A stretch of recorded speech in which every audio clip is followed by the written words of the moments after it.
Hello guys, let's do some writing task 2 first. My favorite, my favorite skills. Okay, many countries. So today I will write about this. Many countries. Not local people. I'll just be doing it as usual. The procedure that I carried out with any writing task 2 tasks. Okay, let's begin.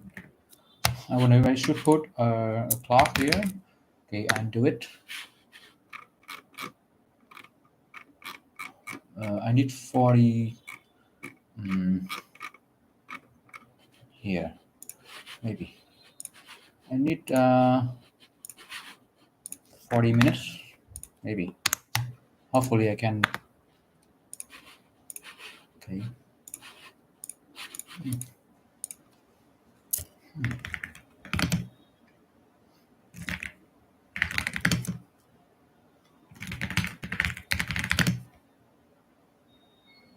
Um, uh, Education, tourism. Many countries, mainly tourists.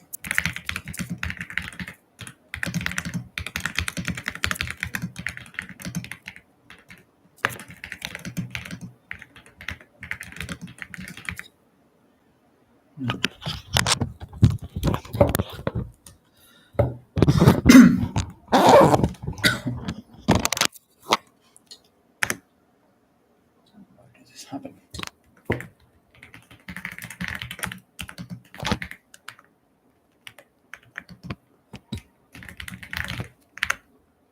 Oh no. Nice. So I only need to put forward one reason and one solution. I like it when there is no requirement that I need to put forward reasons or causes. In those cases, I have to put forward. I have to present at least two reasons or two causes, which will take a lot of time. I much prefer this kind of question. This means that I can focus on just one reason and one solution.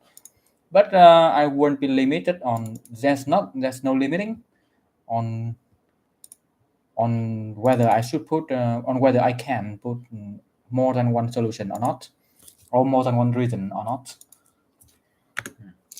Let's see. So mainly tourists.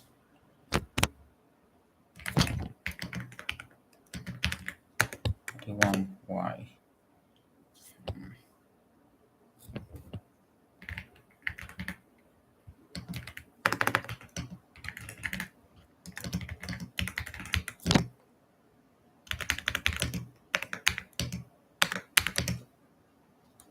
Let's see. We need to put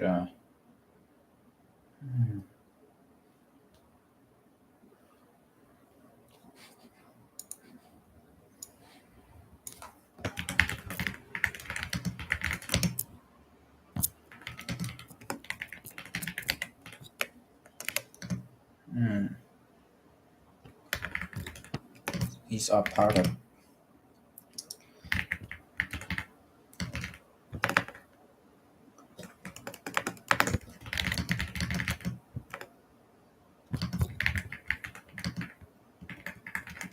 Some of the tourist attractions. Right. So historical sites and museums, and generally some of the tourist attractions. So it means that these are designed with tourists, mainly tourists, in mind. They aren't designed for educational purposes, not mainly for education.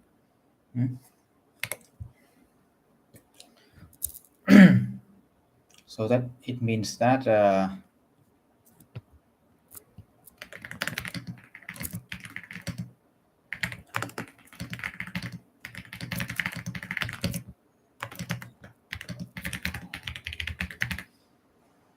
It means that people here and they enjoy it.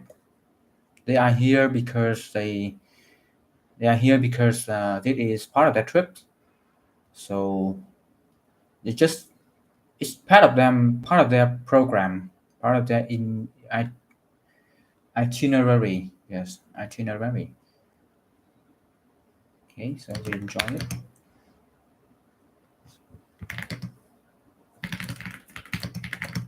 But it is not the case for local people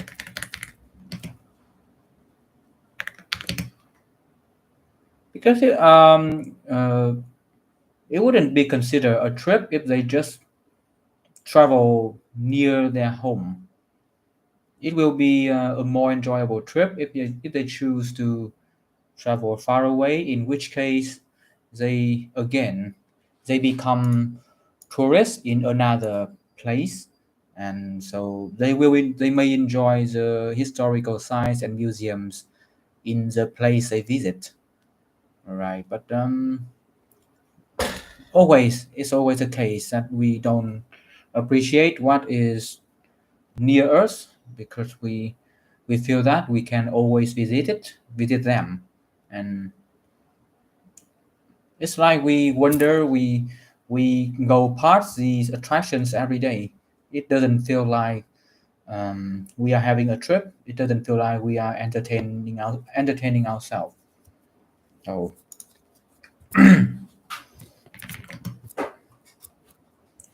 uh,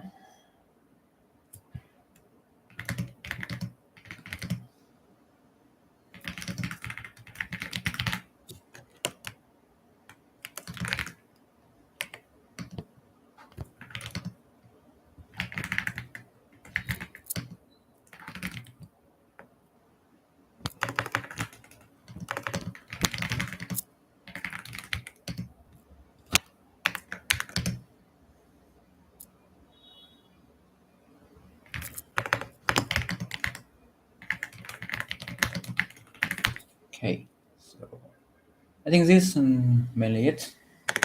Okay, solution.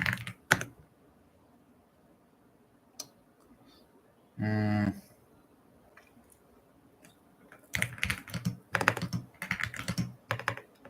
mm,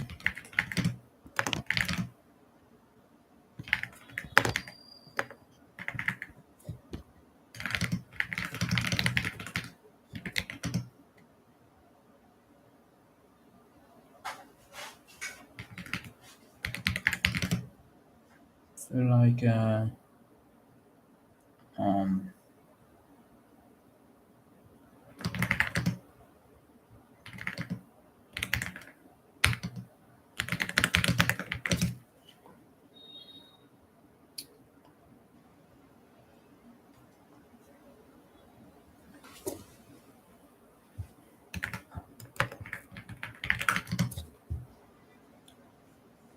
mm,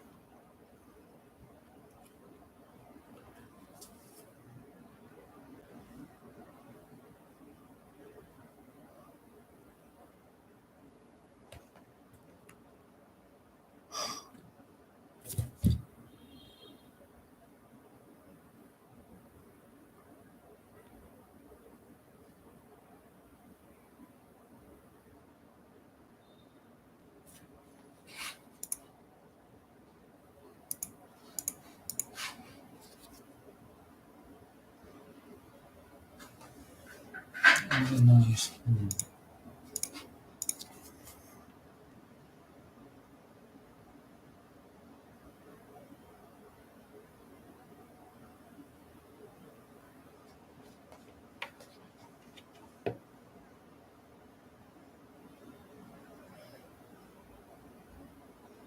How to make visiting some place so close feel like visiting a faraway land. I wonder what can we do to cause it effect? Organize. Mm, what can we organize? Mm, Well, we can.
Okay. Um,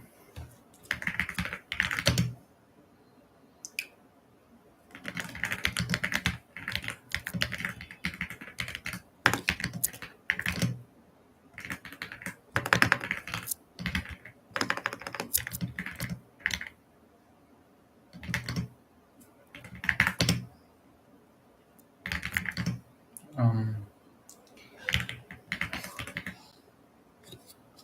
stir the interest. No.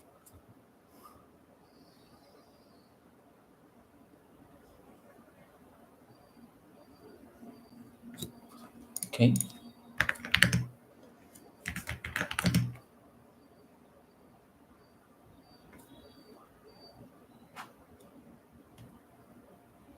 Mm,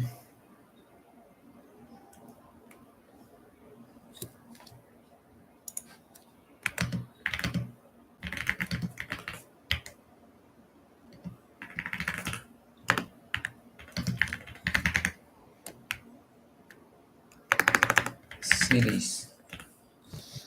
Cities history.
Okay. So.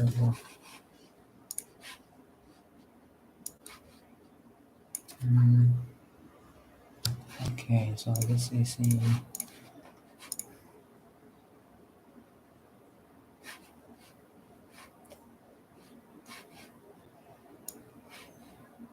Yeah. Yeah.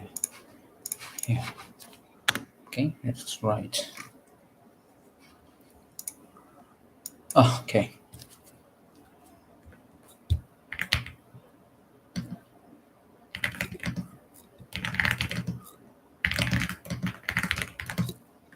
Nations in the world.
Hmm.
Um,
Thế mình vừa viết cái gì vậy? À, mention.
Ờ, routine cái gì? Đấy.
the area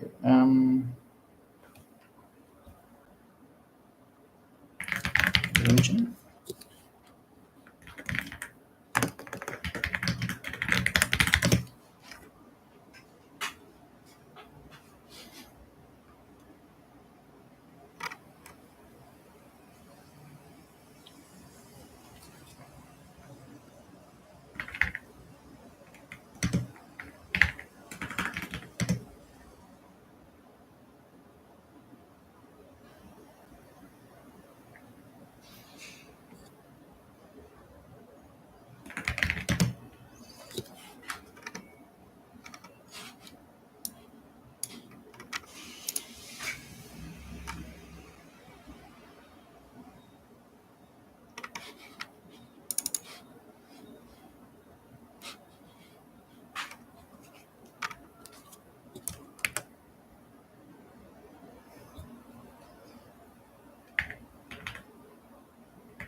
Um, special operator. Special.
Um, okay.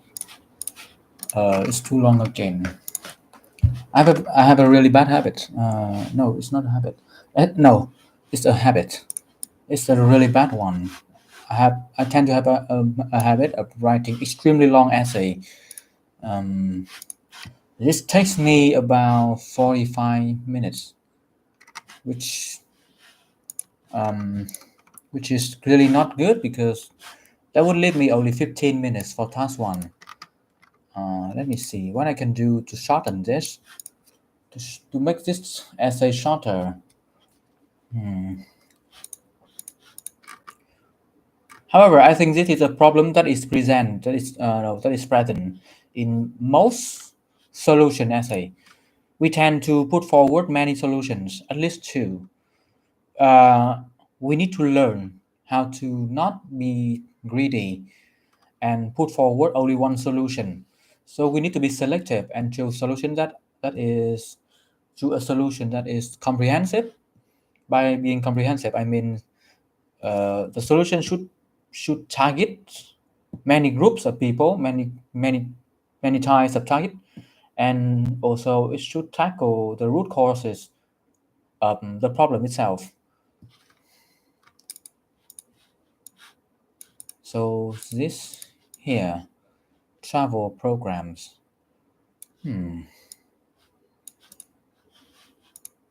I really like this solution. I like this solution. I prefer it if I have to choose between this one. So organize routine transport, team-based visits, and reduce entrance tickets. If I have to choose between this and let's say organizing quick quizzes, so quick game shows that target historical events, I think I would choose this. And so maybe I will remove this.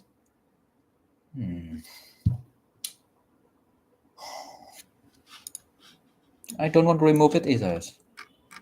Well, let's just hope that in the real test, if I ever suppose I encounter this very same question, I will manage this in time. I will manage this in time. Last time I sat the IELTS test, I wrote 435, yes, 435 word. long essay. That essay was marked 8.5, but I didn't get maximum score in touch response and coherent and cohesion, which is still a regret to me until this day. Would have made it shorter, would have made it much shorter. That was also a solution essay, and I put forward two solutions, so I was very greedy. I consider putting forward two solutions or more greedy, and you guys shouldn't do that. When I teach my students, I tend to tell them to choose the best solution overall rather than put forward as many solutions as possible, because that means that we have to spend twice or even thrice the time we would spend on a single solution, and that may affect the overall performance. Okay, uh, I think now let's move on to some listening tests. I like listening. Listening is a mind game rather than a listening game. Let me see. Volume. I have the volume set, volume from 1 to 5. They are very low quality. But I don't have anything else. Cambridge is too easy, I think. I think Cambridge is too easy. Let's see. Let's pick volume 4, volume 5.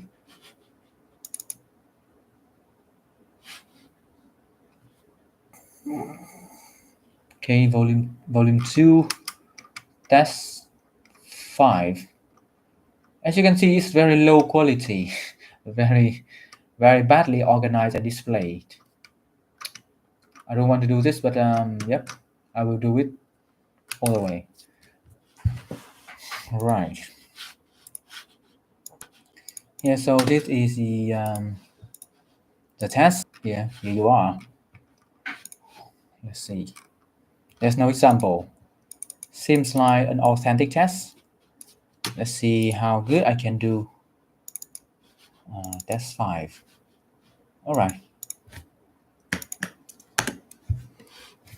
You will hear a man asking a renovation. Oh, no. Huh?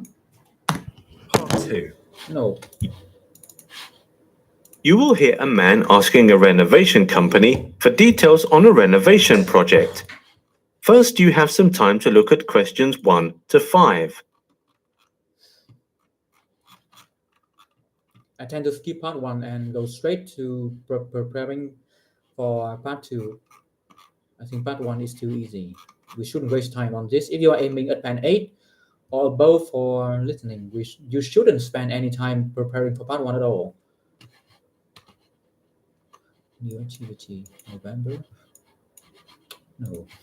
Listen carefully and answer questions 1 to 5. Hello, Shining Decorations. How can I help you? Hello.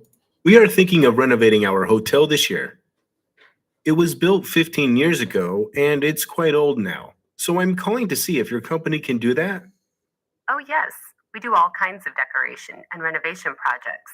Last month, we just renovated the city library. The client was really pleased with the outcome. Oh, really? I heard that one was pretty tough. But the new library does get a fresh look. Yes, it was a tough one. May I have the name of your hotel? Yes, it's Central Hotel. Should I tell you about some changes we want to make before you come and check it out? Yes, please. I will write them down. Just a moment, please. Okay. What are the changes you want to make? First, the address on our signboard in the front of the hotel is not big enough. We would like to have it enlarged. I see. It's important for the guests to see the information clearly. No problem. Okay. Next is our swimming pool. It's now in the basement. Our guests are not very happy about it.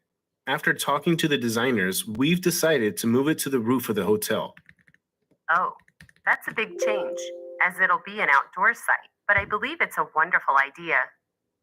Yes, our hotel is right beside a river, so it's got a good view from up there. That's true. I'm sure more people would stay at your hotel because of it. It's a very competitive feature. We can do that for you.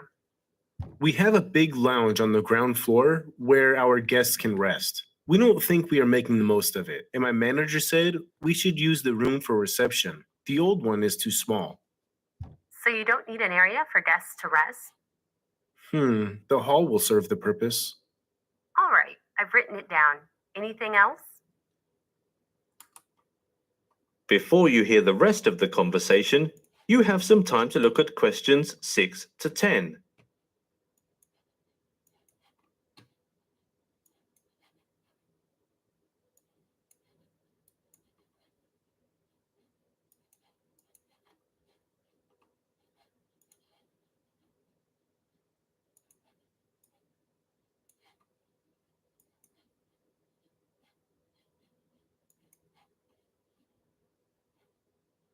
Now listen and answer questions 6 to 10.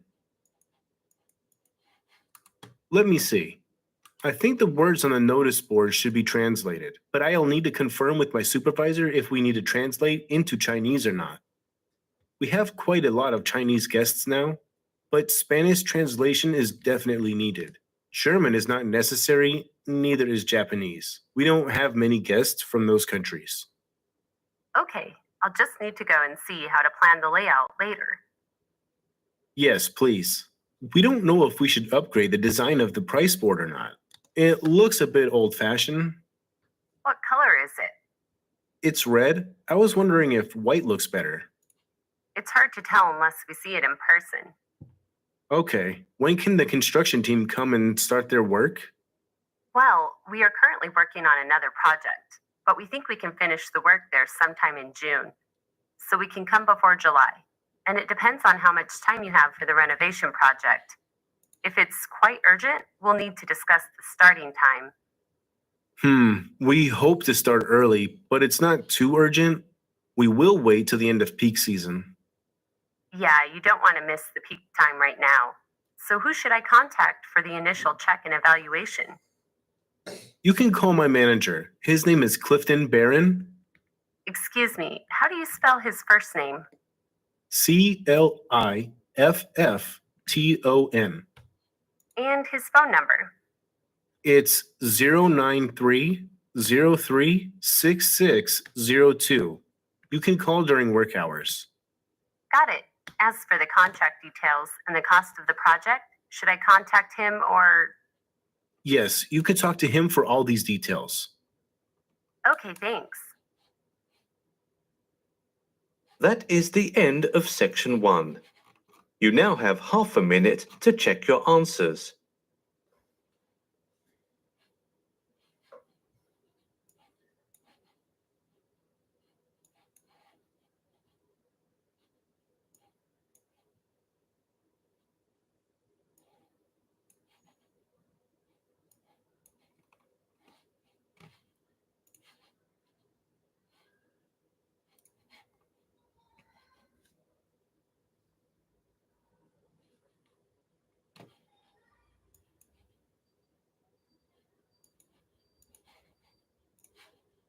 Part 2.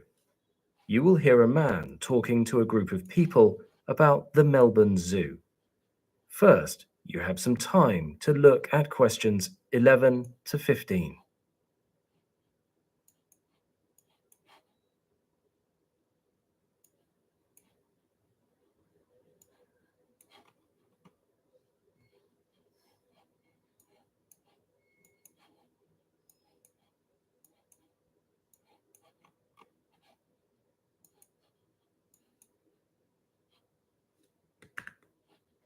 Now listen carefully and answer questions 11 to 15. Good day, everyone. Welcome to the Melbourne Zoo. My name's Mark, and I'd like to welcome you today. If you have a moment, I'd like to give you some information about our zoo before you enter. Please feel free to ask me any questions at the end of my talk. As you know, it's November now, and that means longer days. I have some good news for you. Anyone who hates getting up early in the morning can now enter the zoo after dinner. Because of the time of year, we are offering a 2-hour mini tour after 7 p.m. Seeing the animals at a different time of day will be a fascinating experience for many of you, and I encourage you to sign up. Unfortunately, due to a fire last month, we no longer allow bonfire nights. By the way, we have been planning 2 parties for Christmas next month. We'll post the details on our website. It should be a lot of fun. So let me tell you a little about our residents here at the zoo. Despite what was recently reported in the media, the most popular animal around here is not the kangaroo or even the sheepdog. No, our star animal here is without doubt the koala. They are sedentary creatures and can sleep for up to 20 hours a day, so you'll have to keep an eye out for them. You should be able to spot some of them in the treetops hiding behind branches, but if you're lucky, you might see one run across your path. Of course, we do have kangaroos. They are truly fascinating creatures. It might interest you to know that they are the only large animals that use hopping as a means of locomotion. They are generally very friendly, and while we have no problems with people feeding them, we always tell our guests that it's important to stand with an upright posture when giving them food. The kangaroos may interpret you bending over as a sign of aggression, so please be careful. Also, no matter how cute the babies are, any physical contact should be avoided.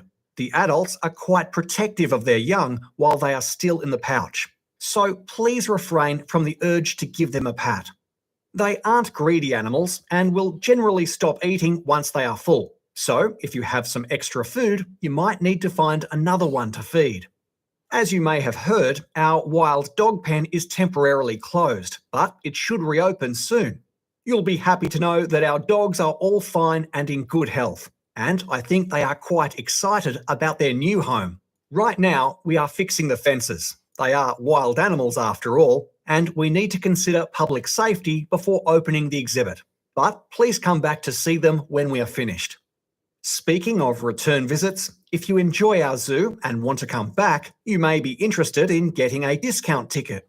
We used to sell them at the entrance of the zoo as well as on our website, but the website is currently under maintenance, so the coupons are available only at the cafe near the gift shop for this year. So, if you're interested, make your way over there once you are ready. Be informed there are a lot of tourists around today, so the earlier, the better. Before you hear the rest of the talk, you have some time to look at questions 16 to 20.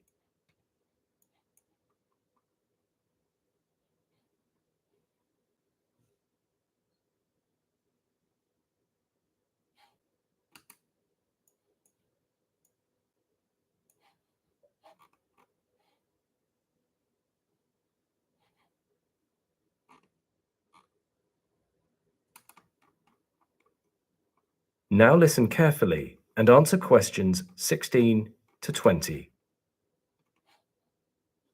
Now, if I can bring your attention to the map of our zoo, I'll provide a brief description of the grounds so that no one gets lost. If you'd like to see some of our animals up close, then you should visit one of our shows in the arena. We have a show every half hour, so you're sure to see something. We are at the entrance. To get there, cross the bridge and go straight to the end of the path and you'll find it to your right. For those who are looking for a quieter place to learn about the history of our zoo, in the north of the zoo, we have an educational hall ready for you. It's easy to find, just to the west of the toilets. With such beautiful weather right now, I know many of you would love to spend the afternoon having a picnic. There is a great spot for you in the zoo. It's the area surrounding the Botanic Garden, and it's also facing the river. The view is fantastic there. Some of you may recall that our photo printing site was in the northeastern corner of the zoo. It has now been moved to the building next to the bridge. Finally, I'm sure you've noticed that it's quite warm today. If you're not up for walking, don't worry. We have bike sheds at different locations across the zoo, and the bikes are free for our guests. So just grab one and take it for a ride. Once you've got your bike, it's only a 5-minute ride to the gift shop, and the exit is just beside it. You can't miss it. Please note that cycling is only permitted on the designated paths. All right, that is the end of my talk. I hope you have a great time visiting all the animals. Take as many pictures as you like and don't forget to share them with your friends. Now, does anyone have any questions? Let's just skip to part 3. Part 3. You will hear two students named Amy and Mike discussing Maori carvings. First, you have some time to look at questions 21 to 25.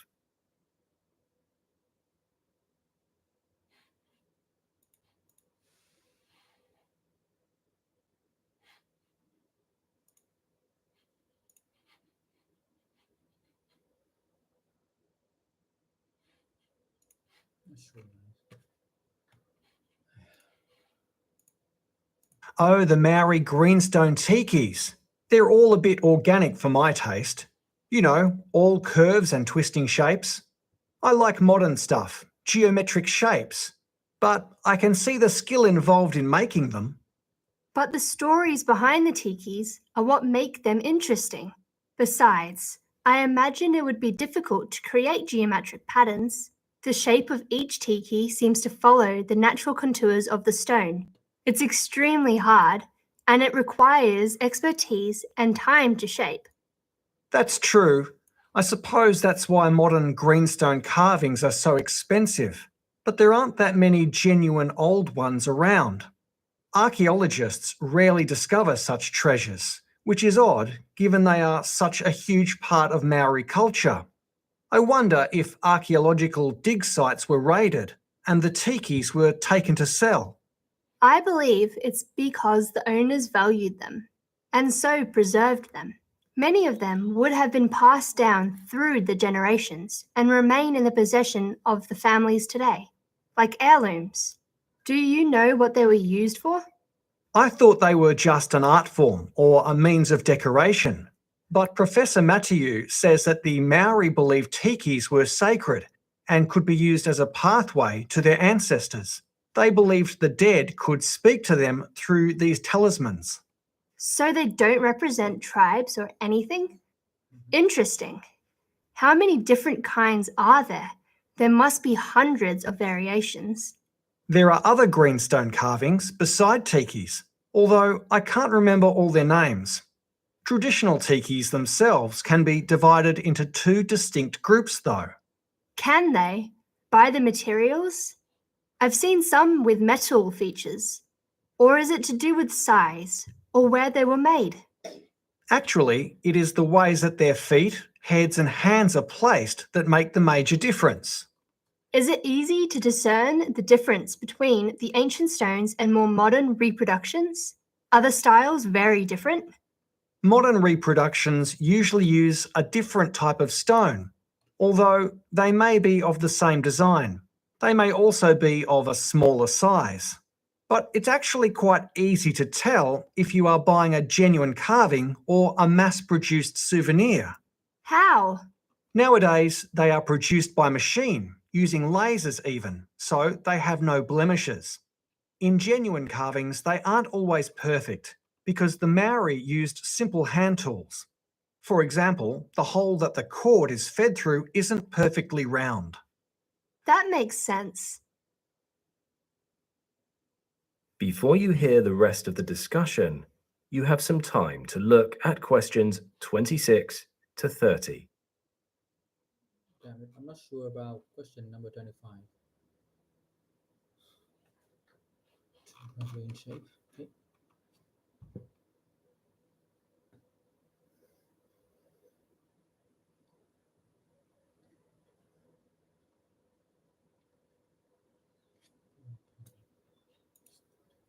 Yes. Now listen carefully and answer questions 26 to 30. Okay. Actually, it's amazing that they produce such detailed tikis with such simple tools and materials. Talk me through the process. I know the basic shape is carved from New Zealand greenstone. Yes, but first they had to get a blank of the right size. You mean a piece of stone of the right size and basic shape? That's right. They used a hard stone tool, something rough, to wear a groove into a piece of greenstone. After they'd scored it with that, they could just snap it in two. I guess they could have used some kind of hammer though. They repeated the process until they had a piece of stone suitable for what they wanted to carve, usually flat pieces for tikis. Right, because they're fairly small and quite thin. Then they started carving? Not right away. Before they could start carving, they needed an absolutely smooth, flat surface. Nowadays, when we want to do something like that, we'd clamp the stone in a vise and use a sander. But they used a heavy block of sandstone and rubbed the piece of greenstone on it over and over to prepare it for carving. It must have been very time-consuming. So how did they cut out the little details, like hands and feet? They had carving tools. They used small chips of stone glued and tied onto a wooden handle. Then they also used a piece of sharpened bone made into a point. Is that what they used to make the holes? Actually, they had a special tool to make holes. It was a stick tied between two heavy pebbles with a point at the end. They would wrap string around it, pull it back and forth to wear a hole into the tiki.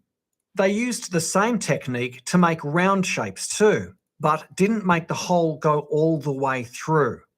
And I've seen some tikis with coloured eyes or decorations. Are they painted? Mostly they are inlaid with different coloured stone or mother of pearl from shells, or sometimes dyed pieces of bone. They were fixed in place using tarata gum, a sticky plant resin. They used plants to make the natural strings too. That's right. The Maori were very resourceful, weren't they? They certainly were. Oh, so this fixing is mean to correct it, to keep it in. Okay, that makes sense. Oh, so I guess it's right. Hopefully, let's jump to part 4. You will hear part of a lecture for students about suburbs. First, you have some time to look at questions 31 to 40.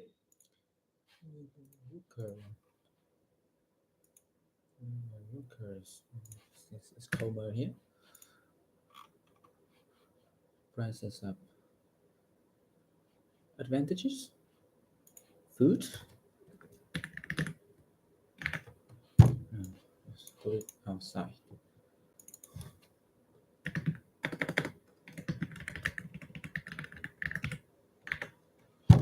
Start a job. Put it outside.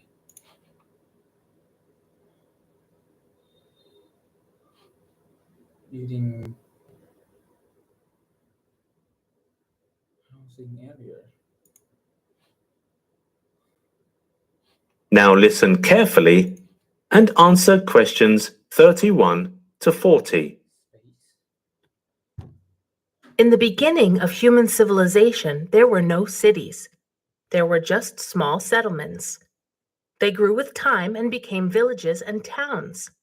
Then, at a certain stage, when the size became big enough, we call it a city. So, what about suburbs? Generally speaking, a suburb is a mixed-use or residential area existing as either part of a city or as a separate residential community within commuting distance of a city. Some small towns near a big city were absorbed by the city and became its suburbs. Many labor workers, such as carpenters, construction, and factory workers, live in the suburbs of the city. They usually have a lower income than the middle class and can't afford the expensive houses or apartments in downtown area. They live in the suburbs where the infrastructure is poor and the rent is low. Interestingly, you may also see wealthy residents, most of whom are highly paid engineers, lawyers, and doctors, enjoy their life in the suburbs. They live in the expensive neighborhoods, which are located in the nicer areas. They usually have a very big house and a garden and a garage. Traditionally, many people think that living in the suburbs is less convenient than living downtown, where there were supermarkets, shopping malls, and other facilities. These facilities are not concentrated or even available in the suburbs. Sometimes people there have to travel for half an hour to get to the nearest market or grocery store. Actually, there are many good things about living in the suburbs. For instance, people pay relatively low taxes than people in the city, so they can have a more disposable income. And food is cheaper than those in the cities. Many people have noticed that vegetables and some kinds of fruits are usually produced in the suburbs or transported to the suburbs first before they reach the city. Because of lower taxes and other beneficial policies, it's much easier to start one's own business in the suburbs. For instance, open a cafe or set up a shop. That's why we can see a lot of startups in the suburban region. It could also save a lot of money and effort. Because of the ever-increasing population, now you can see many large-scale housing areas constructed in almost all city suburbs, as there is no room for new apartment buildings or houses in the cities. Outside of many big cities such as London, there are big residential areas. Also, the roads are designed and built much later, so they are usually much wider than the roads downtown. This will provide greater mobility for suburban residents. They can travel faster from one place to another since there are fewer traffic jams, despite the growing number of automobiles on the roads. This is one of the reasons why more people are moving out of the city these years. Yet, the suburbs are also facing some troubles in its development. Many suburbs are usually occupied by houses and residential areas. As a result, there were not enough room for trade activities. Even some supermarkets and small restaurants are suffering from this. People usually have to drive a car to the nearest grocery store. This warns the urban planning department to improve their work and have the vision to think ahead of time. I think you might be interested in an interview that we did with some residents in the suburban area of London. Their opinions can give us a picture of what suburban life is like compared to life downtown. Jack Simmons is an office worker who lives in the western suburbs of London. Through his observation, he thinks that although there are few public gyms or clubs, and it's not convenient to travel to the town for fitness classes, people in the suburbs actually do more exercise, such as jogging and swimming. So, he concluded that the suburban folks enjoy a much healthier lifestyle compared with their city counterparts. When we interviewed Ellen Simpson, a housewife who lives in the northern suburbs, she told us that living in the city center is a nightmare. She said the city center is always congested with both cars and people, and she could not stand it anymore. Though many of her friends live in the city and people are generally friendly there, she still prefers to live in suburban areas and has adjusted to living here now.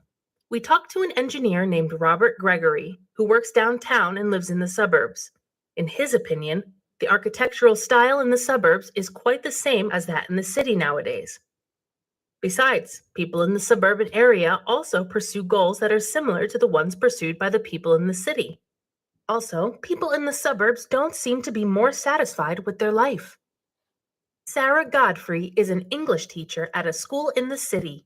According to her, people in cities are not necessarily less friendly than their counterparts in the suburbs, but the latter always smile.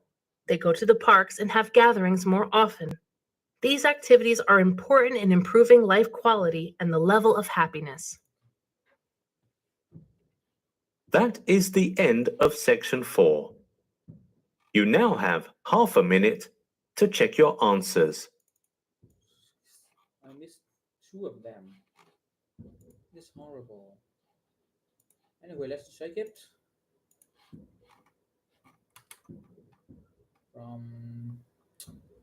I don't think I made any mistake in number 1. I don't think I missed any. But just in case, let's just check it. We have a key answer key here.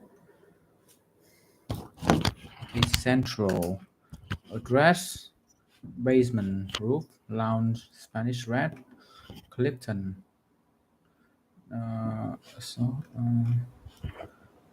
All right, 10 out of 10. That is the end of the listening test. In the Nothing surprising. Evening tours is A. Okay, B and C and B. Okay, again, nothing surprising. This is very easy.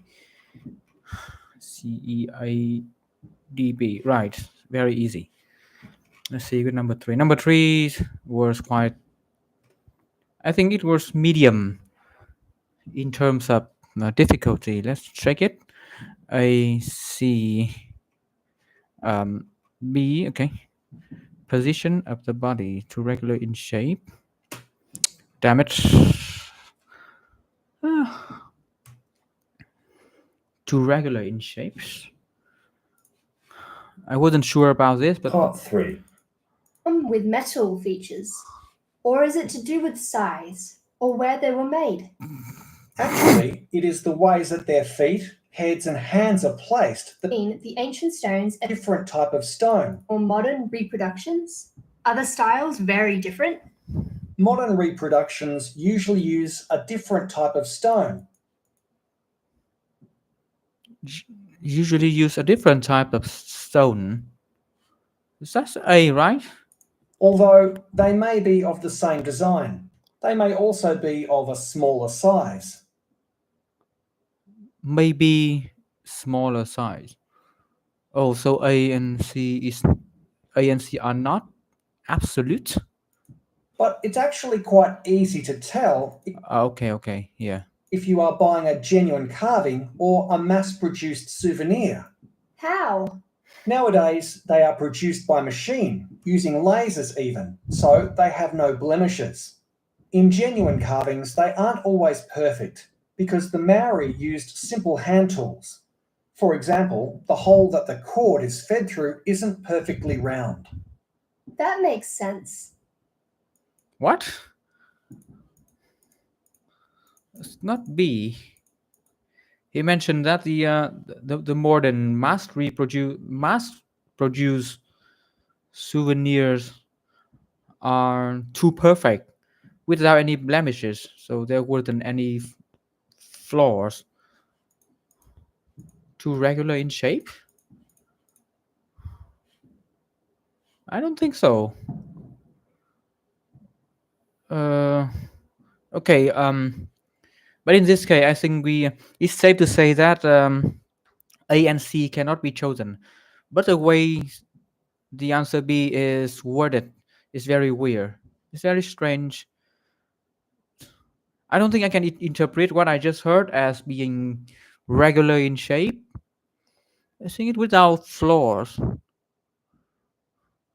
I think B would be more correct, more authentic. If it reads as um, they are too perfect in shape, or they are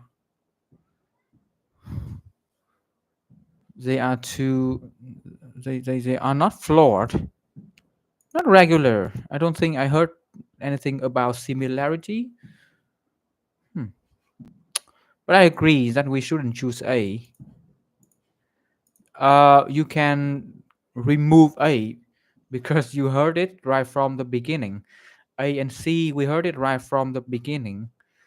So when we heard that when we heard he say something about it's very easy to distinguish something like that, we know that was when the real answer starts. So the real answer started where after you have heard A and C, so you can safely remove A and C, and that leaves just B. I suppose in this case, if I had been more conscious and less hurried, I could have scored another question. Let's see. Okay, this is CADEB. Okay, still good. Let's see. What one word? I mean, if it is two words, then it would make sense. It's still very easy. It was very predictable, but due to their allowing only one word, I can't put wealthy residents there. We can't put it here. It's two words clearly. Maybe the wealthy, or maybe if they put residents here like this. If they put residents next to the blank like this, then it's very easy.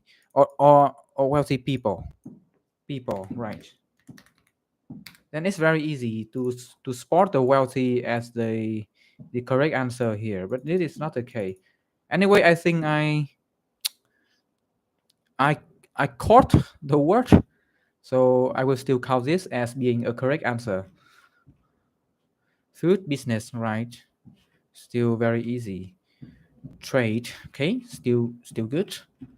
And this part here is very easy. I would be surprised if I manage anything wrong here. Okay, so even if I made a silly mistake and missed out number 25, still 39 out of 40. Still 39 out of 40. Okay, still band 9. I'm glad that this is not right. This might not be an authentic what do we call this? Test, right? This might not be an authentic listening test because of this one word and or a number. It's very usual. It's usually only one word that is allowed in part 4. So the answer should be limited to only one word. Yes. So 39 out of 40. Still very good, very manageable. I like listening. Listening is it's the less time consuming test of all.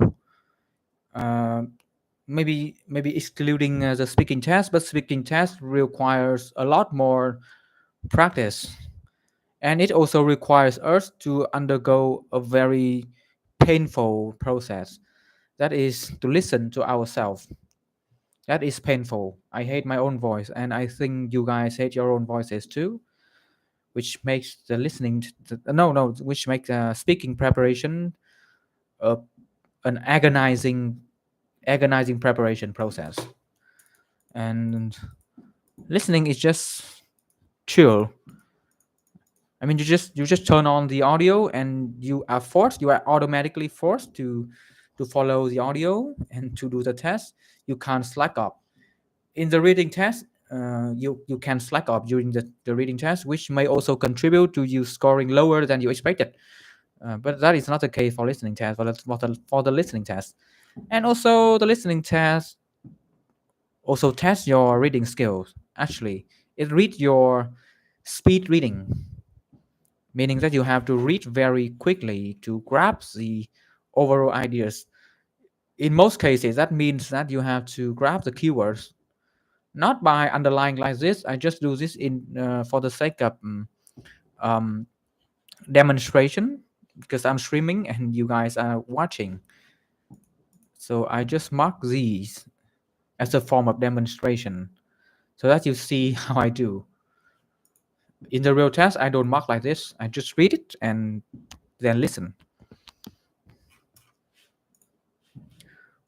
But the most important point I would make after this test is that if you are aiming at band 8 or even band 7 or above, so if you want to score 30, 32, 32, 33 or more correct answers, you shouldn't spend any time preparing for part 1 at all. Part 1 should be extremely easy. It should be just a warm-up session for the listening test. It warms up your ears. That is the only purpose of part 1. And also it gives you, no, it isn't a gift. It's a responsibility to score all 10 correct answers in part 1. If you are aiming at band 7.5 or above, you don't prepare for part 1, but you have to if you have to score 10 out of 10 for part 1. And yep. Yep. similarly speaking, if one day you realize that you don't need to prepare for part 1 anymore and you still score 9 or 10 out of 10, that is when you know that you should aim for band 8 or above, and you can aim for band 8 or above in the listening test. That's very hard. It's very hard. I don't get band 9 listening by nature. It requires a lot of exposure to speaking, to listening to podcasts, presentation, TED Talks, all kinds of things in English. And I listened a lot during my last preparation, which was 3 years ago. All right, I think that's enough for today's. Okay, thank you for watching. Bye.